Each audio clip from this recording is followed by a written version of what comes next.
Hello, my name is Pavlas, and I'm a developer at a small indie games collective called Weekend Warriors. We are based in Vilnius, Lithuania. Today, I will talk about our latest installment called Utility for the Soul.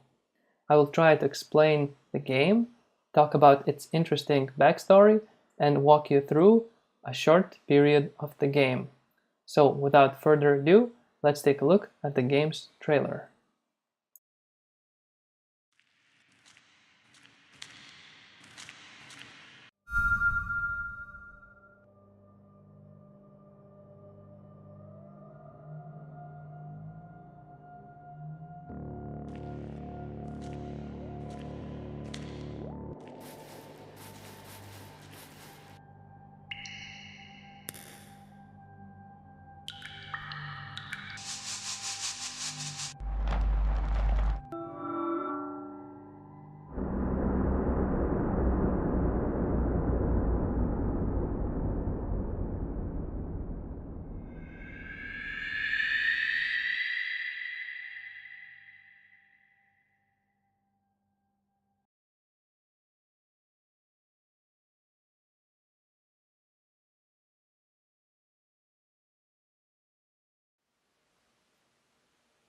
So, what is the utility for the soul?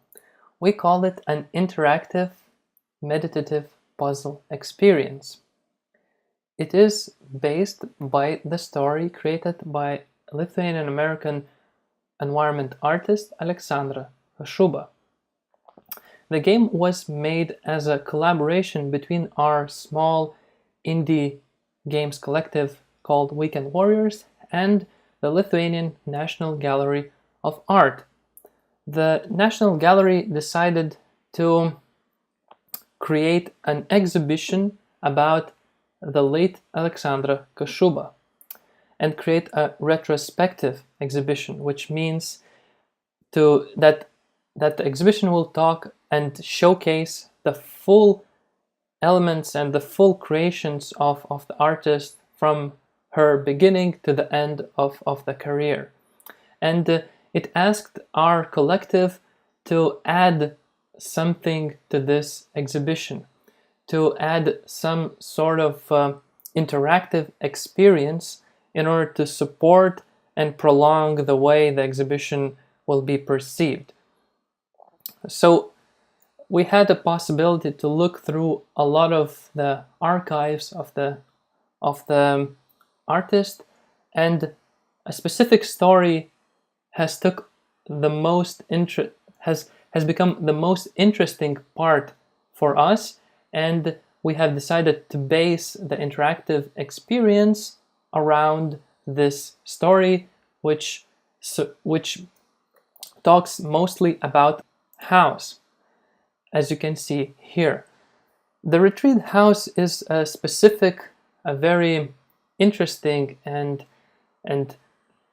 non-regulatory facility far away in the desert, where large corporations can send their overworked employees in order to just re-establish their own psychological well-being. And these workers, or as we call them, the visitors, they have to meet and go through 11 rooms. All of these rooms are made with some specific by some specific element. Some specific elements are the main things which work in the room, and those are the earth, the fire, the water, and the air. So in one room there could be raining, in other room there could be sand shifting, and so on. And here comes the player, and the player's main objective is to help these newcomers, help these poor workers rejuvenate. And the player becomes some sort of manager or the mechanical officer specifically of this retreat house. And it means that the player has to shift the sand, has to work upon these invisible mechanical elements and try to stir them up in the specific way which is necessary for the person to perceive some sort of spiritual well-being. So you are acting as this invisible force which is trying to help the newcomers or the visitors. And also the game adds us an interesting element, which is the original texts of the author Aleksandra Kasuba are also in the game, and they are acting as hints for each of the room puzzle. And here, for example, you can take a look at the text and see that it's written, "Footprints in the sand are self-erasing." And then when the level starts, you could try to guess what kind of thing you should do in order to help this person move to the second room. But more about the game a bit later, as I would like to introduce you quickly into the life of and works of Aleksandra Kasuba, who she was and why this game is so intertwined with her, and what all of these obscure topics mean, and what kind of context are they, where they living in. So Aleksandra Kasuba was born in Lithuania in 1923, and she tried to study architecture. However, Second World War has displaced her and her family far away from the original birthplace, and she found herself at last in New York City, where she lived all the way up to early 2000s. So at the beginning, she and her family struggled to live in this new world and tried to express her artistic ideas after work. And here you can see some of the early works from the beginning of her career. And at the beginning, she tried to experiment with all sorts of artistic expressions, so both mosaics and painting and others. And in these specific examples I'm showcasing, they are very interesting due to the fact that they are one of the first pieces where some connections to our game could be seen. And if you take a deeper look, you could take a glimpse at this special figure, a small human being, which she called a homunculus, a specifically small human, or a walker who is walking through life. So in general, this element, this character became her own impersonation, and she used it all the way throughout her life. So it's interesting to see the first examples being so early as 1940s, 1950s. As she and her family kept living in New York, they became better off, and also the New York scene was always growing. And during the late 1960s, some very interesting new developments happened, and one of the movements was the experiments in art and technology. And Alexandra was fascinated by this avant-garde way of art, and she has joined this movement and produced some more theoretical works. For example, this geodesic village architecture as a social instrument. So she created, during that period, she was starting to a little bit come back to her architectural roots, however, on a very theoretical and utopian stage, as she was creating these utopian narratives, or as I call them, proposals, because they are full of plans and sections and all the materials needed to be realized. And here you can see a utopian village, a floating bubble full of places to live for students and other alike individuals to relax and go and live an easier way of life. And one of these, let's say, ideas or concepts was the thing which intertwined us with Alexandra, and the story was called Utility for the Soul. As you can see, it was created in 1970s, and she at the beginning of this story she writes, a proposal for enlightened corporations with a concern for the social implications resulting from a prolonged neglect of human needs in our mechanized society. So basically she was concerned that the more the world gets modernized, the less the people feel good in a psychological way. So she proposed a place far away in the desert where also which also could be seen as a refuge for the workers and other poor souls. So this was a period of these grand schemes and a lot of dreams and concepts. But I will come back to this specific draft just a few moments later, but I would like to continue on the journey of Alexandra and her spaces, because she could be seen specifically as environment creator, as environment artist. And during the 1970s, her ideas progressed to tensile environments. So she became interested in these tensile structures which had no angles, no clear angles. And this specific example is from her own apartment near the Central Park in New York City, where she has created a specific environment without any clear angles. And she lived with her family and worked there for almost a year. And this place was admired both by the prominent artists of the day and both regular people alike. This was seen as the future, as where this should go, where the environmental art should go next.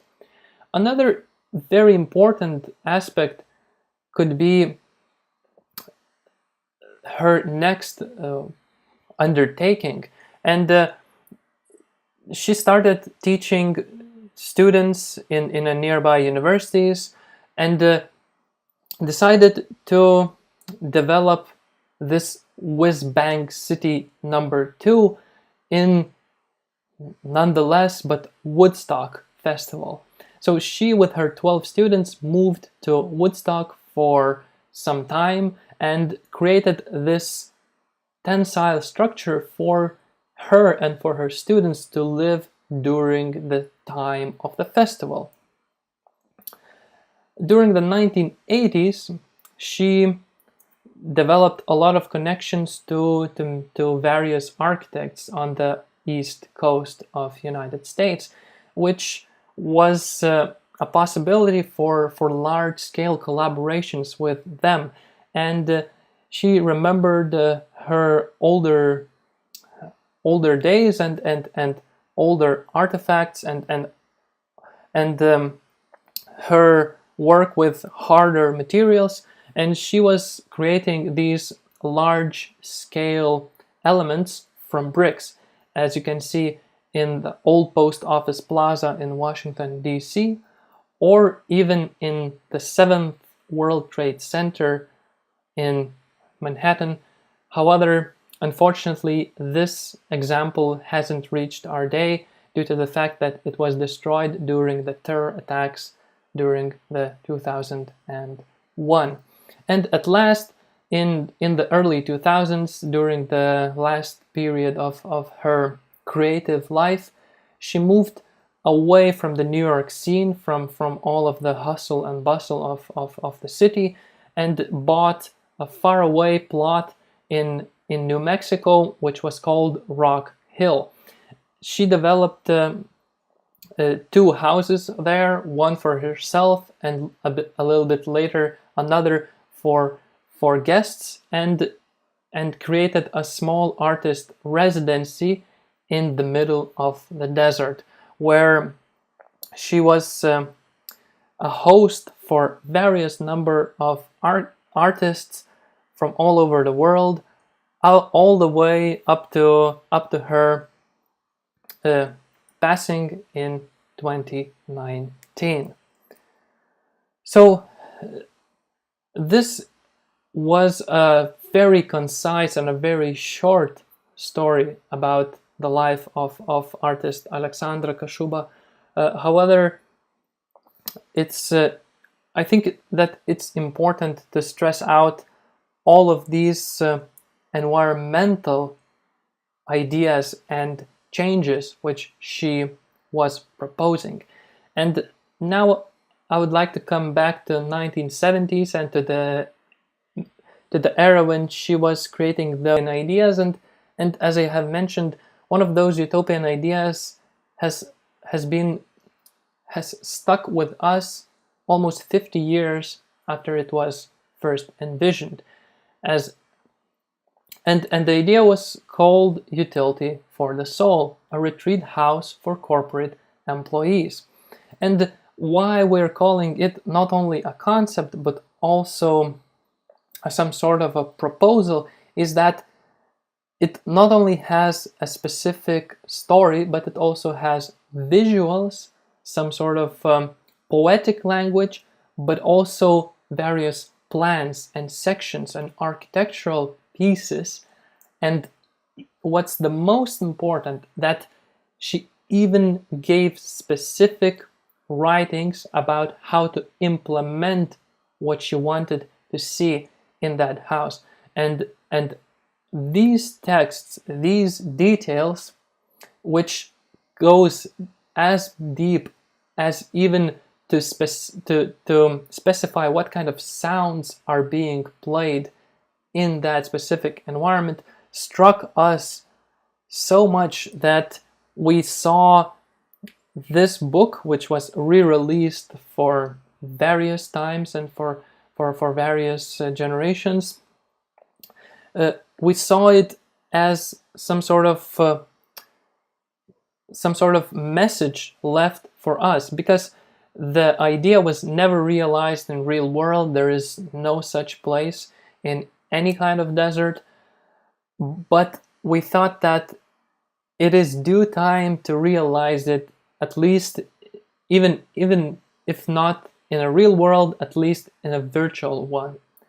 And then it was all set. We saw it as our purpose, and we even saw that her messages, her directions were somehow left for us. It was just meant for us to be realized. And at the end, we developed a lot of various visions, and at the beginning we thought to recreate everything as we seen in the booklet. However, later we decided to move away and to adapt it to the new medium, and that's why we chose the tablets and smartphones, as which would also be very easily available for the ones who would go to the exhibition and experience it, as touch screen would be a lot more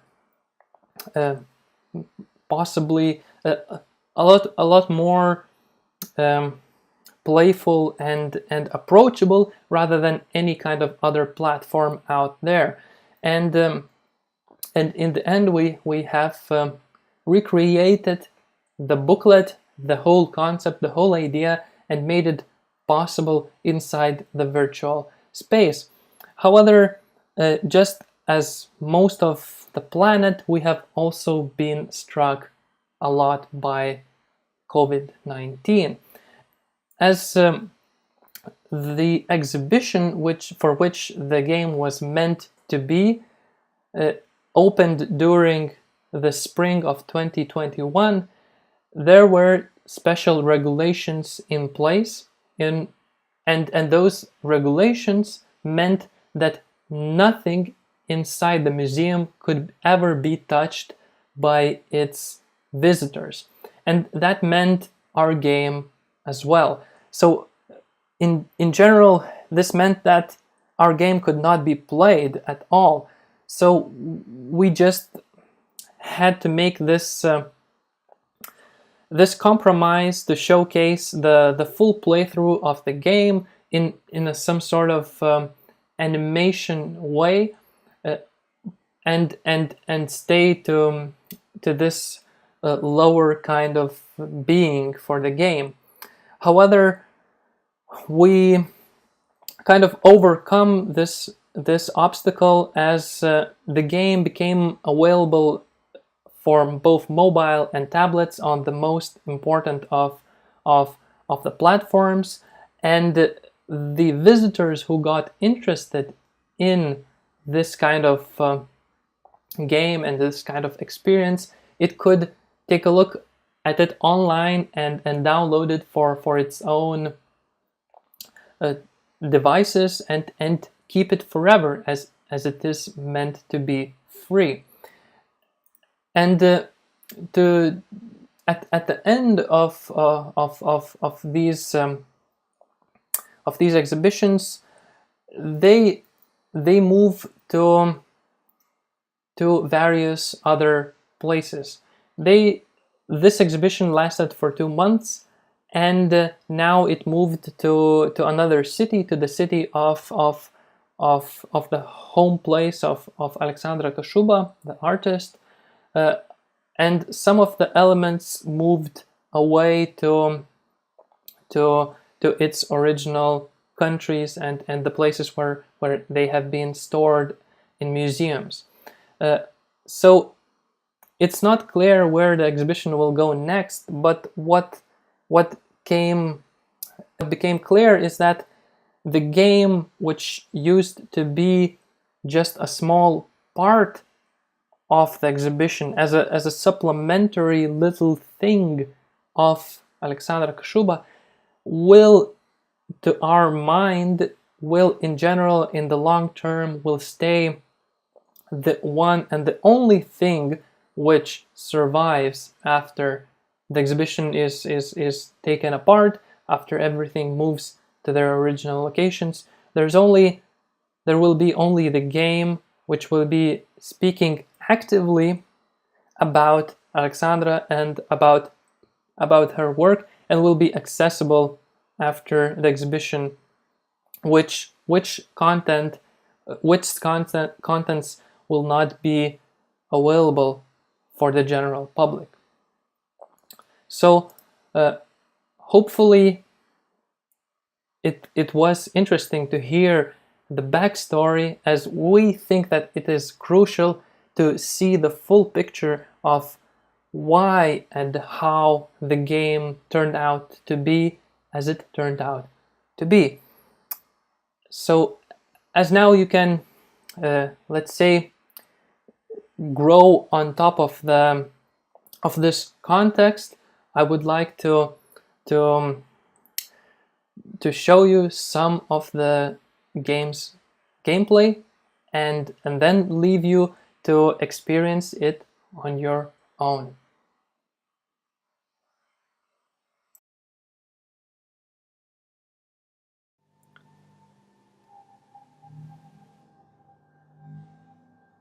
Before we begin to indulge into the game itself, I would like to show you what can you access on the main menu. It's important to stress that we have taken very deep considerations on how to approach Alexandra and her context and her information, and how to explain to all of the future players of the game and the people who would experience the work of Aleksandra Kasuba, what is this utility. So that's why we have included a specific element accessible from our main menu, which is marked by this specific triangular shape. So if we press on that, the players can access additional information about the game and about the place where it is based on. Here you can see a recreation of original drawings by the author about the architectural elements of the retreat house. You can take a look at what kind of front elevation is, and that it had to be painted in some specific colors like blue, green, yellow, and red. Or you could also even take a deeper look into the cross section of this interesting building and indulge into the secrets of this architectural marvel. And you can take a look what kind of elements take place and what kind of experiences are taking place in each of the floor and each of the section and area. And at last, you can also access the plan of the building, which fulfills the full experience on how this building should look if it would have been ever developed and built. So after some more context and contextual experience, let's dive into the game. And the game, of course, starts with some even more context for the newcomers and alike. And here one can read the main quote which starts the whole experience, that this is a proposal for the corporations. Here our journey begins as we're riding through the desert in some sort of vehicle, and we are reading about what kind of experience is in the retreat house. It is like a beginning, like an introductory chapter for the players to understand the story and go prepared in a way.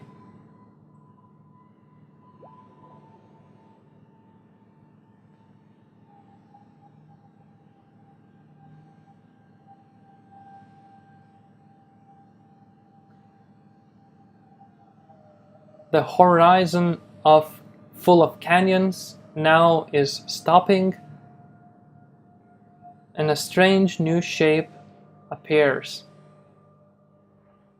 It looks like a canyon, but then some specific architectural details are being seen, and then it becomes clear that it's not a natural feature of the landscape, but is an artificial one.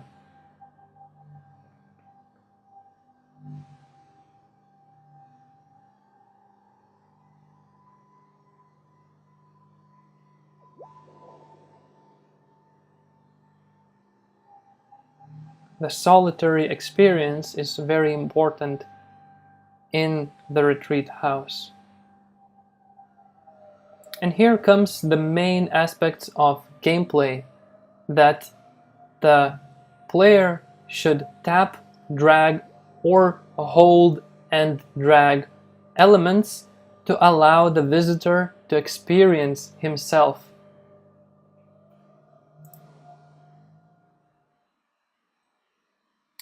And after such an introduction, we can move on to the room 1. Footprints in the sand are self-erasing. tells the poetry of this section. And here we can also read that a layer of sand rests on a flexible sheet under which are rows of rollers. Sets of rollers are activated at a later point to move the disturbed sand and even out the surface. The author also notes that the sounds should be natural and amplified.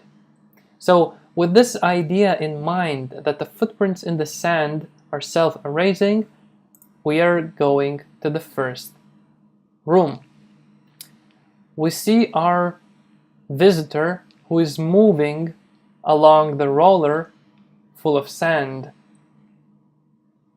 But the footsteps are not disappearing. So, what should we do? We should go and erase them by ourselves.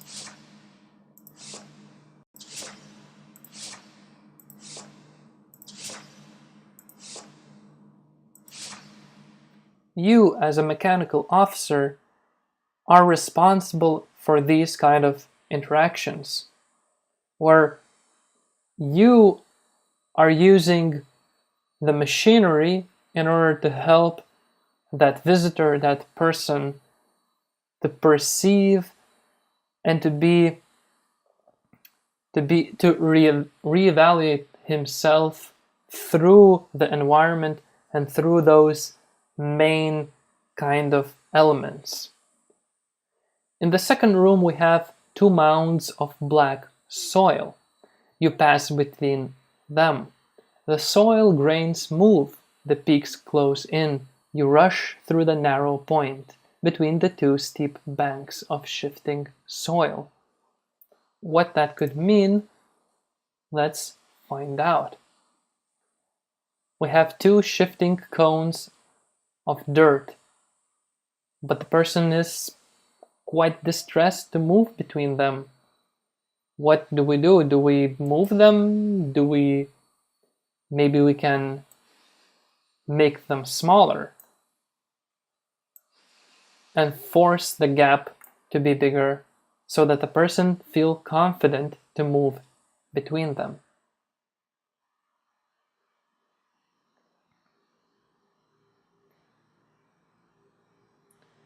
At the beginning, all of the puzzles, all of the rooms have an earth thematic. So that's why there is sand, there is dirt, and now the end of a long passageway is blocked with earth. After a few steps, the wall of earth falls under to let you by. But how do you make it? That's the part of the puzzle. If you're unable to fulfill the necessary thing or element or action, you can always access the menu on the top. And you can always go back to at the beginning to read the same hint, to read the poetry, or if you missed it, you can always access it in the menu and try to think about how do you go through these areas. However, if that does not work, there is always a question mark.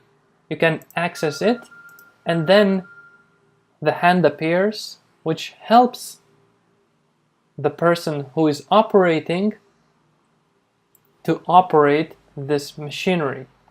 So let's try to do what the hand meant us to do. So it asked us to hold down here.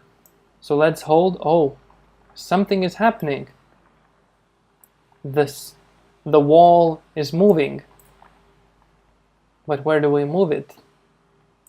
Let's find out.